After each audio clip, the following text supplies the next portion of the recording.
Et on se retrouve aujourd'hui sur le BTC face au dollar qui pump extrêmement puissamment. On est déjà maintenant à 17 458 dollars et il n'arrête pas de monter. On va regarder finalement jusqu'où il peut monter. Également, on va rappeler le plan de trading et mettre les TP ensemble. Et également, je vais revenir sur un retracement de 4 qui est ici symbolisé en blanc entre parenthèses. Hier, je l'ai exprimé, je me suis trompé. Donc, c'est-à-dire la fameuse règle d'une faible 2 et une forte 4. Je me suis emmêlé les pinceaux en vidéo. C'est-à-dire que grossièrement, j'ai montré en vidéo une faible 4 alors que je devais montrer une forte 4. On va revenir là-dessus, c'est un abonné qui me l'a mis en avant, c'est-à-dire qu'il m'a dit attention CMA, tu as fait une petite erreur là, complètement raison, effectivement j'ai été distrait hier et donc merci pour ton intervention, comme ça je peux recorriger ça, revenir là-dessus et montrer vraiment un travail qui est complet, sans erreur aucune bien entendu. On va analyser tout ça encore et toujours, voir la hausse jusqu'où elle peut aller, vous savez très bien, ça pumpera à mon avis maintenant dans une tendance haussière très confirmée, mais malgré tout encore et toujours après la fameuse petite intro.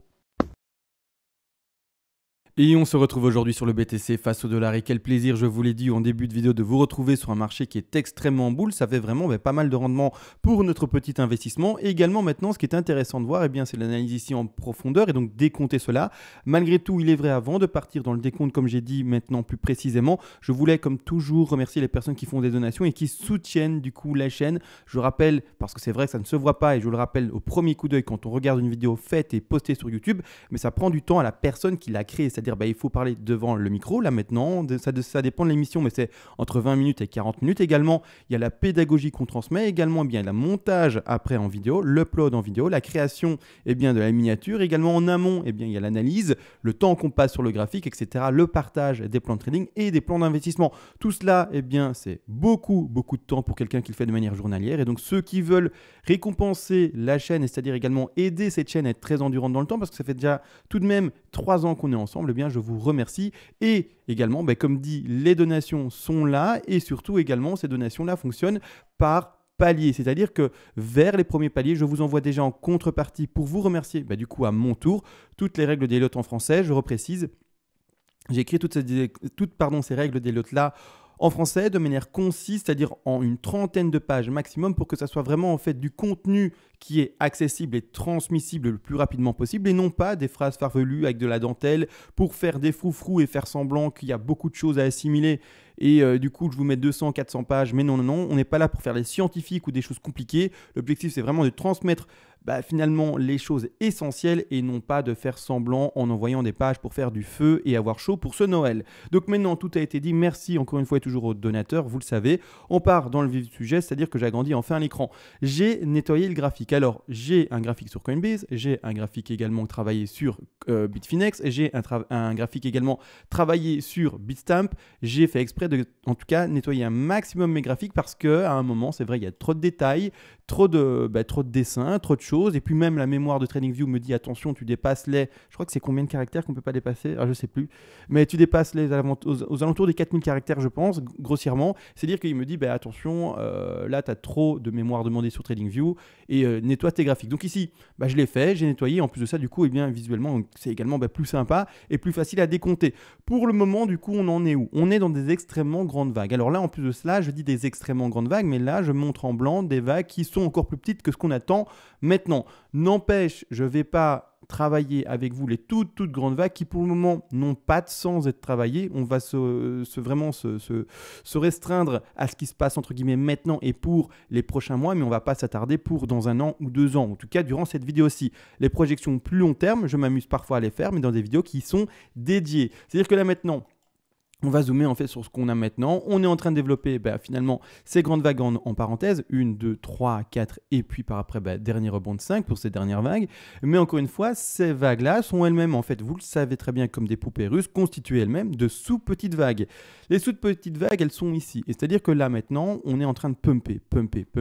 Et le prochain objectif théorique finalement de ces bougies vertes qu'on connaît ici là maintenant, c'est le suivant. Donc c'est-à-dire que là maintenant, le frein à reconnaître normalement, attention, si on fait des extensions et qu'on pète tout, tant mieux, vas-y, pump, c'est encore plus rentable, etc. Mais le frein qu'on devrait reconnaître normalement, proprement, ce sont ici. D'ailleurs, les 200 ont été transpercés, ça on en avait parlé hier, on avait dit l'objectif de 200, c'est un objectif plus rare, je rappelle tous les objectifs d'une 3. Donc on parle ici en jaune, une vague ici, 3 en jaune. C'est-à-dire que les objectifs sont les 161,8, les 261,8, les 423,6 et plus rarement les 200 et les 361,8% de Fibonacci. On pète quoi? On pète les 200. Je vous le dis, le prochain objectif, eh bien, ce sont les 261,8 et même c'est l'objectif à privilégier. Donc ici, on y va en ligne droite, on ne s'arrête pas et c'est plus précisément le prix des 19 444 $, ou en tout cas cet intervalle-là autour. N'oubliez pas également, selon les échanges, eh bien tout simplement, les prix peuvent également fluctuer de quelques dollars. Donc attention à ça également. Regardez sur votre échange exactement où vous en êtes. Mettez les fibos sur votre échange et voyez plus précisément où vous allez placer votre tick profit partiel. C'est-à-dire que maintenant, le prochain arrêt à réellement privilégier, eh bien ça sera à ce niveau des 261,8% de Fibonacci. Donc plus précisément, comme dit, les 19 444 $. Donc propre, hein, franchement propre. Vraiment très belle perspective haussière pour celui-ci. N'oubliez pas, hein, prenez des TP à ces niveaux-là. Malgré tout, comme dit, après cela, et surtout actuellement, on va quand même s'arrêter sur le sous-décompte.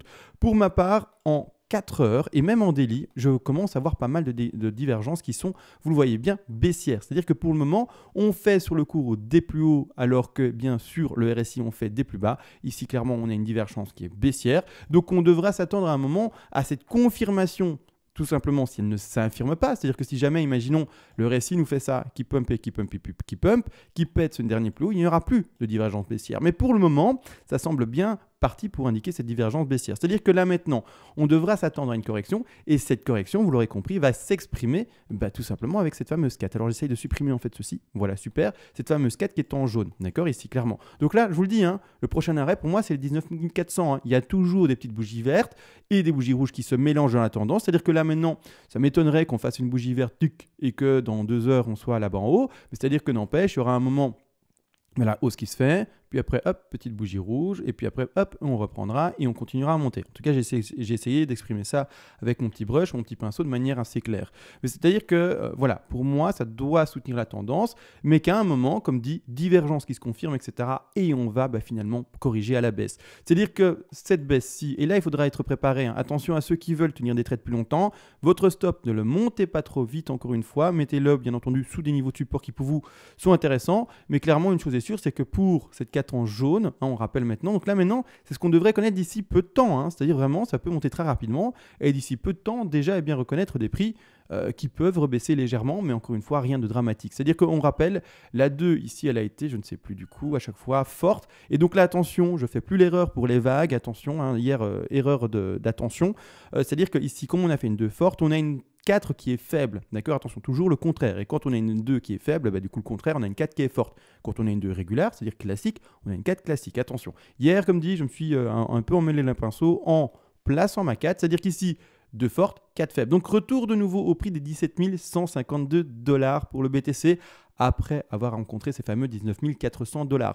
Maintenant, encore une fois, je vous le dis, je ne préconise pas ou je ne vous invite pas à essayer des shorts dans un marché qui est aussi bullish. Vous pouvez le faire en termes de scalping ou voire même en swing horaire. Mais si vous vraiment vous posez sur des trades qui durent plus longtemps, plusieurs jours, plusieurs semaines même potentiellement, à ce moment-là, je vous invite au contraire de prendre la tendance globale, plutôt que se dire non, je vais parier contre une contre-tendance, d'accord, et vraiment dire qu'on va de nouveau cracher, d'accord. On a cassé des niveaux de résistance, des niveaux de résistance oblique, pardon, des résistances horizontales qui sont très, très importants. Actuellement, on est déjà de nouveau 17 000, presque 18 000 au moment où je parle, et ça ne fait que pumper.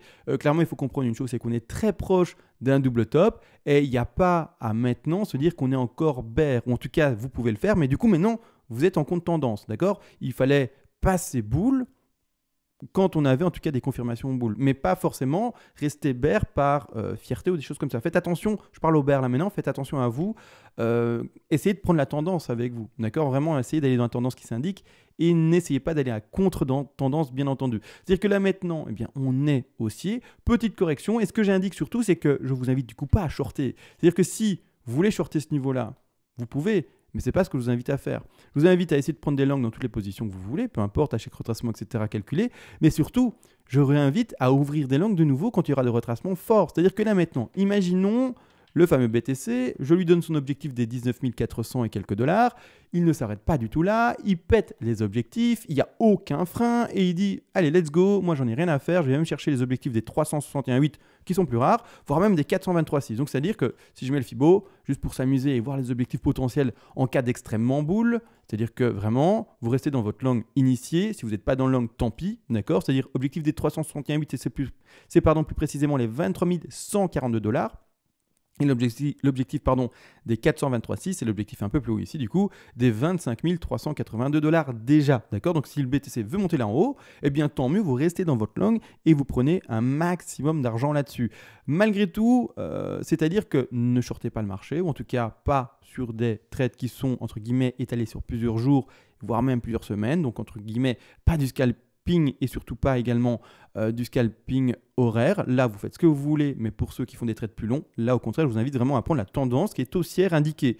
C'est-à-dire qu'également, là maintenant, au moment où on verra un frein et qu'on dira, OK, on a eu le sommet de 3, mais que ça soit du coup à 261,8 ou plus haut, peu importe que ça se fasse plus haut, le prochain train à prendre et la dernière, finalement pas la dernière, mais le prochain trade à prendre, c'est-à-dire l'opportunité prochaine à prendre, sera une correction, encore une fois, à partir du moment où on aura un sommet de 3, d'accord, c'est-à-dire qu'on verra un top dessiné et des bougies rouges assez importantes, de prendre son Fibonacci et de remettre le retracement. À ce moment-là, comme dit, on va replacer comme toujours son Fibo à 23,6 et quand on aura son Fibo à 23,6 et que les bougies vont rechercher ce Fibo-là, on passe de nouveau à l'achat pour tester, vous l'avez compris, un trade haussier. D'accord. Donc maintenant, clairement, on attend juste, pour ceux qui ne sont pas encore dans le train, soit vous passez à l'achat sur des sous-vagues et des choses comme ça, et là, vous êtes libre.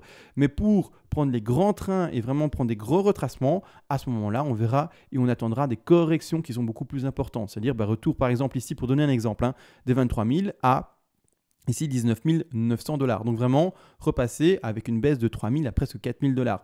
Clairement, il faut ceci pour pouvoir dessiner une carte. Ne pensez pas qu'on ne monte qu'avec des bougies vertes. Ça, j'aime bien le rappeler, mais souvent, du coup, ça, c'est impressionnant. Mais c'est-à-dire qu'attention, voilà, le dernier bull run qu'on a connu depuis 2016 à fin 2017, début d'année 2018, il faut le voir, ça monte fortement, mais voilà, il y a des phases où pendant plusieurs jours, voire même plusieurs semaines, eh bien, on a des phases où c'est rouge. Donc attention à ça également, d'accord. Et c'est cette phase-là et ces corrections, entre guillemets, plus importantes et plus intéressantes qu'il faudra lire pour confirmer une quête comme ça. Pour le moment, je le rappelle, la tendance est beaucoup trop boule, c'est-à-dire que c'est vraiment trop parabolique que pour terminer la 3 beaucoup plus tôt et des choses comme ça. On reste vraiment dans l'expression d'une 3. Dès qu'on verra la cassure de cette parabole et dès qu'on verra finalement quelque chose comme ça et puis ça et puis après que ça reprend, cette phase-là où il y a la cassure, ce sera cette 4-là. D'accord. Donc attention à ça. Et également, là, je pense, n'empêche d'avoir tout dit à ce niveau-là. Il n'y a pas grand-chose à dire sur les grands décomptes. On peut maintenant, bien entendu, zoomer et c'est ce qu'on va essayer de faire. C'est-à-dire qu'on va passer en 4 heures, je pense que ça sera correct. Et là, maintenant, vous allez voir qu'en 4 heures, je n'ai pas du tout non plus fini quoi que ce soit par rapport au décompte. C'est-à-dire qu'actuellement, je termine en tout cas ici une ABC que l'on voit ici, terminée en bas de 4 bleu. Attention, des petites vagues ici, d'accord. Je vais les mettre en évidence maintenant. Je vais mettre les vagues jaunes en retrait ou en tout cas, je vais même les mettre pas en retrait complète, je vais vraiment les mettre en beaucoup plus transparent, c'est-à-dire en moins opaque. Et clairement, pour le moment, moi, je les compte ceci. C'est-à-dire que qu'est-ce que je compte? Je compte une 1, une 2, une 3 qui est en train de se dessiner en direct maintenant. Donc, on parle vraiment de sous-petites vagues. Je vois ici une 1, je vois une 2. On va parler d'une 3, 4 et 5. Je vais les mettre maintenant en opaque ici. Je vais lui mettre une autre couleur. Je vais les mettre en blanc. Et surtout, je vais bien ancrer les choses. Donc, une, 2. On va chercher une 3, 4 et 5. D'accord. Donc maintenant, clairement, pour moi, je dessine ça. Et je veux finalement déterminer et terminer surtout ces vagues-là pour pouvoir terminer la grande 5 ici en bleu turquoise et la grande 3 qui est ici également potentiellement vers les 19 400 et voire même plus. Donc là maintenant, c'est là où on en est. Donc maintenant, pour vraiment décompter tout cela, il faut que toutes les petites vagues s'emboîtent à la perfection et se terminent. Pour le moment, d'ailleurs ici, je pense que la 2 se termine un peu plus loin. C'est-à-dire que pour le moment, on laisse pumper. On est vraiment, d'ailleurs, dans aucun encore objectif de la 3. C'est-à-dire que là, le pump qui est occupé de s'effectuer est beaucoup trop faible également que pourrait bien valider ce sommet de 3. Donc là, maintenant, on attend encore une hausse minimum également jusqu'aux 18 $488, donc on va arrondir à 18 500 $. Par après également, comme on a fait une 2 qui me semble être assez faible, hein, donc c'est-à-dire forte 4 si elle est faible, on va regarder ça ensemble rapidement. Ici, une 2 assez faible, elle était chercher les 38,2, profondeur de figure, même pas les 50, c'est-à-dire une 2 qui est faible du coup. On va du coup mettre une 4 assez forte, donc là maintenant, vraiment un retracement, des belles petites bougies rouges, retour au 38,2, voire même tout simplement 50% de Fibonacci. C'est vrai que du coup, belle petite bougie rouge potentielle, mais attention, encore une fois, ce serait une opportunité pour rentrer dans le train, pour ceux qui veulent vraiment faire du trade à plus petite échelle et pas attendre les grosses vagues qui vont aux 19 000. Et après, eh bien tout simplement, l'extraction vers la 5. Là, actuellement, il est trop tôt. Je ne sais pas si on va s'arrêter à, comment dire, à 161,8 ou 261,8 avec la 3, mais l'objectif minimum attendu pour l'exprimer ainsi, c'est au moins les 18 500 $. Pour le moment, on est encore nulle part. On laisse le BTC évoluer, on verra ce qu'on pète en fait à la hausse. C'est ça qui sera le plus intéressant. C'est-à-dire que, oui, c'est ça même. C'est assez intéressant parce que même dans cette configuration-ci, nous avons l'objectif des 100% à 18 800, mais l'objectif des 161,8, lui, nous fait un 19 872. Ça ferait un très beau double top. Ça nous ferait un très beau, finalement, c'est ça, double top. Et donc, c'est-à-dire qu'à ce moment-là, on pourrait reconnaître double top, une correction assez importante pour vraiment signifier cette sous 4 ici en jaune, que maintenant je vais remettre en évidence. Et donc, après, commencer le pump plus fortement, casser les niveaux de résistance historiques du BTC aux 19 914 $, et vraiment maintenant s'extraire pour aller plus haut et monter to the moon. Également, attention, une chose, je l'ai dit en début de vidéo, ces vagues blanches ici, que je vais mettre maintenant un peu plus en plus évidente, ne sont elles-mêmes que des sous-vagues. C'est-à-dire qu'en fait, on a ici également des vagues plus importantes à placer là. D'accord? Je vais mettre des bons degrés du coup parce qu'ils sont faux là. 4 et 5, hop. Alors là, je le place sans le calculer, bien entendu, vous avez compris, mais 1, 2, 3, 4, 5. Et ça également est la sous-vague d'un degré encore plus grand qui est lui-même celui-ci. Donc ici, je vais essayer de l'illustrer. Hop, ici, hop. Et un degré encore plus grand. Donc en fait, et là tous les degrés, l'écriture est complètement mauvaise, mais ce n'est pas grave. Et donc en fait, on se retrouverait dans quelque chose d'extrêmement pumpy, extrêmement haussier. J'espère que vous comprenez en tout cas le développement. Je sais que les degrés sont pas bons là maintenant, donc du coup pour la lisibilité, c'est pas terrible, mais clairement c'est dans ça qu'on se retrouve. C'est quelque chose de très pump, c'est-à-dire quelque chose d'ailleurs qui pour nous a un objectif normalement minimum des, je rappelle, 118 000 $. Donc maintenant, beaucoup de choses à l'écran. C'est pour ça que j'efface cela et comme je vous ai dit, on le travaillera plus tard, tout cela. Bien entendu, on s'attarde pour le moment sur ce qu'on est en train de connaître maintenant, même s'il y a déjà beaucoup de vagues et même si ça doit mettre tout de même plusieurs mois avant d'exprimer des pétages aussi haut vers les 30 000, 40 000 et même plus. Mais c'est quelque chose qu'on devrait connaître sans le moindre souci. Une chose également que j'ai remarqué sur les futurs, c'est-à-dire en fait parmi les gaps. Alors les gaps, ils sont ici. La cassure actuelle, depuis le dernier gap connu aux 11 400 $ est propre. C'est-à-dire qu'on n'a pas un seul gap, en tout cas en 4 heures. Je n'ai pas été faire le travail en horaire, mais en tout cas en 4 heures. Depuis le dernier gap des 11 400, on n'a aucun gap qui n'a pas été comblé. Donc on a des gaps. Mais attention, qui n'ont pas été comblés, on n'en a pas. Tout est propre. Le pump ici est méga propre. Vraiment, vraiment. C'est-à-dire que là, je ne vois aucun retracement pour combler, et bien tout simplement, des gaps qui ont été faits récemment et également l'interprétation du coup des gaps qui sont ici, qui peut-être se feront jamais combler, d'accord? Parce que du coup, vous le savez, mon décompte est très boule et je n'ai que des retracements de 4 qui ne vont pas rechercher en dessous et revoir ces prix des 11 000, c'était ça, 11 000 les deux ici 9 000 et même plus bas. Clairement, dans ce cas-là, ces gaps-là, on va pouvoir les interpréter comme des gaps de rupture. Attention, il y a plusieurs gaps. Gap commun, gap de retournement, gap de continuité, gap de rupture. Donc attention, il faut tous les connaître. Une chose est sûre, c'est qu'un gap n'est identifiable que et seulement quand on a un laps de temps assez important. Quand un gap s'introduit sur le cours, il est impossible de savoir au moment T où il s'est écrit, de savoir finalement qu'est-ce que c'est. Donc attention à ça également, les gaps, c'est un bon indicateur pour trader, pour trouver des points d'entrée et des objectifs, mais attention, ce n'est pas non plus l'expression, vous le savez très bien, encore une fois, de l'avenir, boule de cristal, et de la lecture et de la certitude qui vont être comblées. Je rappelle cette fameuse phrase, 8 chances sur 10 qu'un gap soit comblé. Et là, malheureusement, on n'est pas tombé, si c'est le cas, dans ces fameuses 8 chances sur 10. Donc, c'est-à-dire que tous les gaps précédents sur l'historique du BTC ont bel et bien été comblés, tout.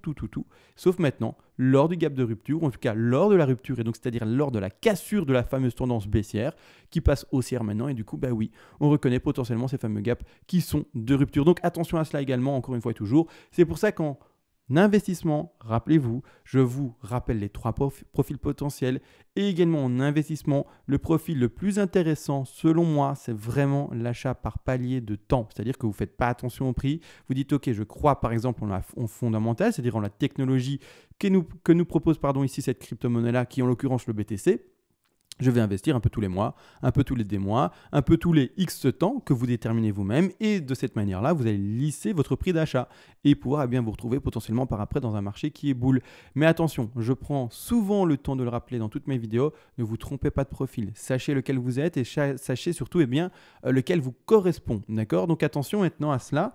Par rapport au gap, du coup, tout est propre. Je ne vois pas ce que je pourrais préciser de plus. Vraiment, pour le moment, ça pump. C'est juste magnifique à lire, c'est juste super à voir, c'est juste, voilà, bref, il n'y a rien à ajouter, il me semble, de plus.